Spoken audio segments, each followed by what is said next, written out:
tu sais, toutes les étapes un peu difficiles qu'on peut traverser dans le cadre d'un éveil spirituel. Et je pense notamment entre le moment en fait, où on se déconnecte de notre réalité finalement qui nous correspond plus, dans laquelle on se sent plus du tout aligné. Ça peut être le travail ou notre lieu de vie, ou notre manière de vivre, nos relations aussi. Et en fait, entre le moment où on prend conscience de ça et on le ressent vraiment dans notre corps, que c'est douloureux de rester dans les mêmes énergies qui ne nous ressemblent plus, et le moment où finalement il y a une période de transition avant qu'on se reconnecte à quelque chose qui est un peu plus aligné avec nos nouvelles énergies, comment on peut... Est-ce que tu as des trucs, des astuces pour mieux vivre cette période ou comprendre ce qui nous arrive et réussir à lâcher prise pour que la transition se passe bien et qu'on arrive à grandir le moins douloureusement possible? Alors déjà, c'est normal d'avoir ce sentiment que certaines choses dans ta vie, tout d'un coup, ne sont plus alignées. Donc, comme tu disais, ça peut être le travail. À un moment donné, ça devient vraiment douloureux d'aller au travail, d'être dans ce lieu, parce que tu as le sentiment tout simplement que ça ne te ressemble plus. Peut-être même d'être entouré de certains collègues, ça peut être assez lourd à supporter. Et que tu sens que tu as envie de faire autre chose, tu as envie d'être dans un milieu qui énergétiquement tu sens que ça t'élève et non pas que ça te tire vers le bas. Après ça peut faire ça aussi avec des proches, ça peut être la famille, ça peut être des amis aussi. Enfin voilà, où tu sens que finalement la relation que vous aviez avant ou qui était bien, en tout cas qui te convenait, ben, tout d'un coup c'est comme si la relation elle était plus superficielle ou en tout cas qu'elle t'apportait beaucoup moins, qu'elle te remplissait moins. Et donc t'as pas le même plaisir à être en présence de la personne. Donc ça c'est normal sur le chemin où on rencontre tous cette période et même plusieurs fois au cours du chemin. C'est-à-dire que c'est pas juste une fois, c'est pas parce que tout d'un coup t'as eu une forme de réveil ou d'éveil que tu ressens ça et que c'est bon, tu dis bon ok c'est juste parce que j'ai passé cette phase, c'est bon, je me suis réveillée et c'est normal. En fait non, plus tu vas continuer à évoluer sur ton chemin et plus tu vas rencontrer ces phases-là où il va falloir finalement faire comme un nettoyage autour de toi pour des personnes de ton entourage si tu rencontres ça. Tu verras que parfois il faut pouvoir finalement entre guillemets tourner la page. En tout cas pour moi ça a été ça, c'est tourner la page sur d'anciennes relations qui m'apportaient beaucoup, mais quand j'étais en présence après de ces personnes je me sentais vraiment complètement décalée et malheureusement je pouvais pas partager ce que j'étais en train de vivre. Et des fois c'est ok, je veux dire, même si on partage pas forcément ça avec les personnes, ça peut aussi, on n'est pas obligé, mais pour le coup pour moi c'était vraiment difficile et j'ai vraiment senti qu'on me poussait à tourner la page pour pouvoir aussi travailler, évoluer sur ce sentiment de solitude et me faire sentir que j'étais pas forcément seule sur ce chemin, même si j'avais l'impression d'être seule. Donc ça m'a guidée à plus rentrer en contact avec mon être profond, à compter vraiment sur moi, à me sentir en sécurité avec moi-même, peu importe si à l'extérieur j'étais plus autant entourée qu'avant. Et le fait d'avoir pris cette décision, parce que c'était vraiment une décision, c'était un choix, on me faisait sentir, mes guides me faisaient sentir, c'est à toi de prendre cette décision. Soit tu décides de rester dans cette ville, donc là je te parle de proche, mais même de travail par exemple. Oui, ou ton lieu de résidence. Ou ton lieu de résidence, voilà, exactement, Paris, ça peut être. Et tout à fait. Ah bah oui, parce que Paris, quand tu évolues, ça peut être... t'es de plus en plus sensible aux énergies, aux égrégores de Paris, et donc ça peut être très très lourd. Et dans tous les cas, peu importe le domaine, c'est une décision que tu dois prendre, et quand tu prends cette décision, que tu as le courage de ok, je sais pas trop vers quoi je vais me tourner, mais vas-y, je fais le pas. Du coup, là, il se passe des choses. Il y a comme une forme de cadeau et de récompense. Moi, par exemple, oui, j'ai pu rencontrer d'autres personnes avec qui je pouvais vraiment partager ce que j'étais en train de vivre. Et au niveau de la vibration, ça me faisait pas beaucoup de bien. Mais j'ai dû passer par cette petite phase où il fallait que j'accepte de tourner la page. Pareil pour le lieu de vie, je me souviens que pendant un moment, j'avais beaucoup de mal aussi à supporter là où j'habitais, donc dans la région parisienne, alors que pourtant j'adorais mon appart, j'adorais aussi ma ville, mais à un moment donné ça me suffisait plus. J'avais vraiment besoin de me retrouver dans un lieu très calme, avec beaucoup de nature, et ça s'est pas fait tout de suite. Donc c'est ça, c'est le moment, voilà, c'est la transition quand on sent que c'est possible. Enfin, moi par exemple, j'avais eu des visions, donc on me montrait, et pourtant ça s'est fait peut-être 2 ou 3 ans plus tard. Après les visions, ça ne veut pas dire que c'est pour tout le monde pareil, mais on nous fait travailler la patience. Non, il y en a marre. Donc, c'est-à-dire, on sait que c'est un avenir qui est proche, et qu'en fonction de nos choix et des décisions qu'on va faire, on peut avoir ce futur possible. Mais ça nécessite peut-être que entre-temps, eh bien, on évolue encore sur certaines choses. C'est comme une relation, par exemple. Moi, je me souviens que j'entendais souvent, oui, ça arrivera et tu verras et tu seras bien quand tu seras prête. Et à un moment donné, on peut plus supporter d'entendre quand tu seras prête. Des fois, j'ai quand des tu seras grande. C'est ça. J'ai des clientes souvent qui, comme moi, ça me fait penser à moi à cette période-là, quand on se disait, mais quand tu seras prête, ça arrivera. Et qui peuvent plus supporter ça non plus. Et tu vois, bon, là c'était pour une relation, mais c'est pareil, c'est le lieu de vie, c'est quand ça se présentera, quand ça arrivera.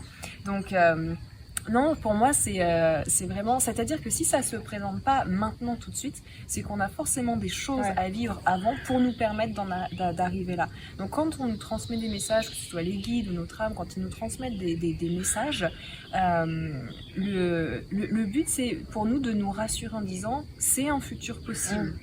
Mais on a notre libre arbitre, on a encore des choses à vivre pour nous permettre d'arriver, voilà, c'est comme l'escalier, il y a ce palier où on voit que ok, bon bah j'ai envie d'aller dans ce lieu de vie, mais il y a encore quelques marches, et donc ces marches ça va être des expériences, peut-être même des rencontres, en tout cas des choses qui vont se passer et qui vont nous guider là. Moi pour mon lieu de vie ça a été ça, c'est une rencontre. Donc tu plaques pas tout du jour au lendemain pour aller vers ce que tu veux, t'attends finalement que ça se mette en place et que les planètes s'alignent. C'est quelque chose que tu vas ressentir à l'intérieur de toi. Parfois, il y a des événements, c'est-à-dire la vie, elle t'aide, et donc il va y avoir des circonstances particulières ou des rencontres qui, du coup, à un moment donné, vont te permettre de prendre ce chemin. Et parfois, il ne faut pas tout le temps attendre que ce soit des circonstances de vie ou des synchronicités qui se présentent à toi. Parfois, c'est juste toi qui vas le sentir à l'intérieur. Parce que tu vois, par exemple, que ce soit dans ton cas ou dans le cas d'une autre personne, dans un lieu de vie où tu as absolument quitté Paris, le truc c'est que quand on a vraiment ce désir, du coup on a vraiment une forme d'impatience et on voit pas trop ce qui se présente à nous, les opportunités là qui peuvent se présenter. Et de la même manière, c'est-à-dire que toi ta personnalité, par exemple, elle a envie d'aller là-bas, mais du point de vue de l'âme, est-ce que c'est juste d'aller exactement dans ce lieu-là? Moi, j'aurais jamais pensé que je me serais retrouvée ici, par exemple. Jamais. et donc, du coup, ce qu'il faut bien comprendre, c'est pas juste être patient, c'est rester dans cet instant présent où, ok, j'ai ce possible futur qui me convient, mais il y a tout un tas de choses qui peuvent se passer avant pour vraiment t'amener là où c'est le plus juste pour toi. Ce sera peut-être pas ce que tu avais imaginé. Exactement, et qui va plus être en accord, en harmonie avec les aspirations de ton âme, alors que ta personnalité, elle finalement, elle est sur la route et elle voit que ce qui se présente là, juste sur son chemin. Ton âme, elle est sur une montagne et elle voit quelque chose de beaucoup plus vaste. Et donc c'est plutôt de ce point de vue-là en fait qu'il faut se placer. Après, c'est une bonne chose de sentir qu'il y a une forme d'insatisfaction, peut-être même de tristesse ou de colère. Pour moi, en tout cas, je pense que c'est une bonne chose parce que tu sens en fait cette frustration. Ça te montre que c'est pas au niveau de ton âme, c'est pas le bon choix, c'est pas aligné, tu vois. Alors, tout quitter comme ça, moi je pense qu'il faut faire des actions. C'est-à-dire qu'il ne faut pas attendre que ça vienne, finalement des guides ou de l'univers et qu'ils vont se charger, ils vont se charger de tout et puis j'attends ma synchronicité et je fais bien, tu vois. Donc tu ressens effectivement que là il y a quelque chose qui n'est pas aligné, qu'il faut changer. Et là tu commences à regarder un petit peu les possibilités, les opportunités qui peuvent s'offrir à toi. Ça peut être par exemple commencer à regarder un lieu de vie. Bonjour. Ça peut être par exemple de regarder un lieu de vie qui potentiellement pourrait t'intéresser, ou en tout cas où tu sens qu'il y a quelque chose qui t'attire là-bas. C'est en fait tu poses des graines. Tu lances des perches et tu vois c'est ça. Tu vois si ça répond en fait. Tu vois comment l'univers il répond. Et là pareil, souvent parfois quand ça répond pas, on est frustré. On se dit non mais si c'est ça qu'il me faut. C'est ça pourtant qu'il me faut. C'est ça que je veux. C'est ça. Et non en fait si ça répond, l'univers il nous le fera savoir dans tous les cas. Et il n'y a pas des tests, des tests où l'univers va t'envoyer un truc et t'étais tellement en attente de quelque chose que tu vas te jeter dessus. Et au final, c'est pas ce qu'il te faut et c'était juste un test. Et même si c'est un test et que tu le fais, et ben pour toi, ça sera une bonne expérience parce que tu te rendras compte peut-être qu'à ce moment-là, tu savais au fond de toi-même que c'était pas pour toi, mais finalement la voix que tu as écoutée. Et ça t'aide à avoir beaucoup plus de discernement parce que on parle de la voix de l'intuition, de la voix de son âme, mais on a plein d'autres voix finalement à l'intérieur de nous. Tu vois, on a tellement plein d'aspects. Finalement, tous ces aspects, ils ont des voix. Et donc, tout finalement le développement, c'est de pouvoir discerner. Voilà, c'est discerner, je dirais, c'est développer son discernement par rapport à toutes ces voix et de savoir en fait qu'est-ce qui te pousse, quelle est la partie de toi qui te pousse à accepter ou pas ceci. Parce que oui, ça se trouve, ok, tu as fait une demande à l'univers, puis là tu vois quelque chose et vu que tu as fait la demande à l'univers, tu es sûr que c'est un signe, tu vois. Mais parfois, c'est pas forcément un signe, parfois c'est juste parce qu'on a quelque chose, on a tellement un désir qui est fort, qu'on vibre ça et qu'on va forcément voir tout ce qui nous entoure comme des signes que c'est forcément ça, parce qu'on veut ça. Mais on sait pas vraiment en fait si c'est notre âme. Voilà. Donc en fait, il faut toujours se poser la question. Ok, donc là par exemple, j'ai un signe. Comment je dois le ressentir, comment je dois l'interpréter, et de voir comment au plus profond de toi ça résonne. Et quand tu as une voix, juste d'aller voir un petit peu plus loin derrière cette voix. C'est qui te parle à l'intérieur de toi? Est-ce que c'est plutôt l'intuition, la voix de l'âme? Est-ce que c'est une peur aussi? Est-ce que c'est juste parce que là t'en peux plus, t'en as un ras-le-bol et t'as juste envie de tout plaquer et tu sais pas prendre la première perche, c'est ça, pour finalement te sentir libre, alors que peut-être tu serais pas forcément libre.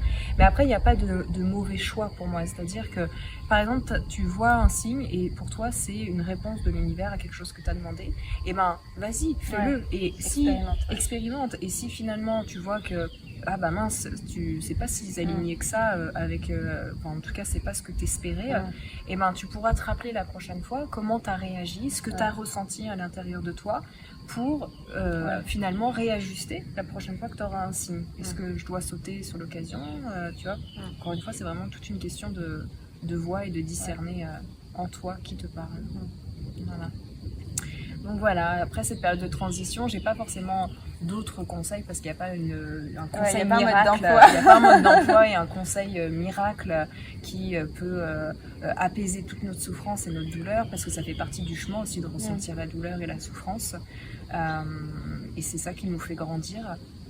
Donc non, je pense que vraiment le conseil c'est de rester dans cet instant présent, de prendre conscience vraiment que c'est le chemin qui est le plus important, même si on veut quelque chose, avant d'arriver à ce que l'on souhaite, il y a tout un processus, tout un chemin, et qu'on va expérimenter des choses, et que c'est vraiment tout ça qui va nous faire grandir. En réalité, c'est pas vraiment notre destination finale, tu vois, qui nous fait grandir, c'est tout ce qu'il y a avant, et de pouvoir finalement accueillir tout ce qui va se présenter à toi, d'ailleurs rentrer encore plus profondément à l'intérieur de toi, parce que finalement on se connaît jamais vraiment, et la seule manière de pouvoir de plus en plus se connaître, c'est d'aller voir toutes ces parties de soi, toutes ces voix intérieures, tu vois, et de développer ce discernement, cette connexion avec qui tu es vraiment, et du coup ça va être de plus en plus facile. C'est-à-dire qu'après ces périodes, on en rencontre toute notre vie, on a tous à un moment donné des décisions, des choix à faire, même quand tu es déjà bien avancé sur le chemin, chemin, c'est toujours quelque chose qui est présent.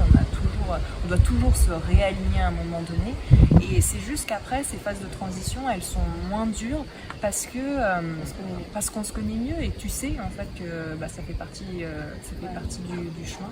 Et que t'as déjà suffisamment avancé sur toi, t'es suffisamment descendu à l'intérieur de toi, t'as rencontré pas mal d'aspects de toi-même.